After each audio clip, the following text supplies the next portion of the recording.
এটা কত KG 10 KG hello everyone, welcome back to my video. Happy Sunday, good morning সকলকে। মাঝখানে work প্রেশারের জন্য আমার বেশ কিছুদিন যাবৎ ভিডিও দেওয়া হয়নি, তো আজকে ভাবলাম একটা ব্লগ শেয়ার করি।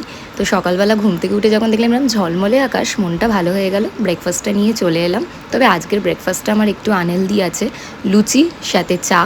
এটা রোজ খাই না, প্রায় 1-1.5 মাস পর খাচ্ছি, আবারও হয়তো 1-2 মাস পর খাবো।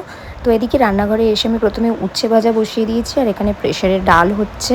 এখন একটা জিনিস দেখানো হবে, আনবক্সিং। দেখো দেখো দেখো দেখো, এটা কত কেজি 10 কেজি হবে। কাছ থেকে এক্ষুনি বাবা নামিয়েছে, আর ও বই বই নিয়ে এসছে, আরো বেশি হবে। আমাদের কাঁঠাল গাছে এই একটাই কাঁঠাল হয়েছে, আর অনেক দিন ধরে ছোট থেকে বড় হতে দেখে আজকে যখন সামনে দেখলাম না, খুব এক্সাইটেড লাগছিল। আর তারপর আমি একটু পেঁপে কেটে নিলাম।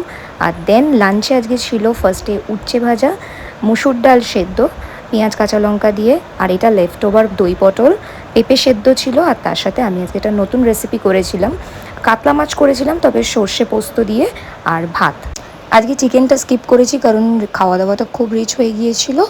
আর এই ফলটা কী ফল তোমরা কি জানো? হয়তো অনেকে জানো, তো যারা জানো তারা কিন্তু কমেন্ট করে আমাকে জানিও। আমার খুব ফেভারিট একটা ফল, খেতে খেতে একটু কার্টুন দেখছিলাম, আর তারপর ঘুমিয়েও পড়েছিলাম। বিকালবেলা ঘুম থেকে উঠে একটু স্কিন কেয়ার করছিলাম, কারণ সেভাবে স্কিন কেয়ার আমার এখন রোজ করা হয় না। আর তারপর বেরিয়ে পড়েছি। সানডের সন্ধে, বাড়িতে থাকতে আর ভালো লাগছিল না, ভাবলাম একটু এদিক ওদিক ঘুরে আসি।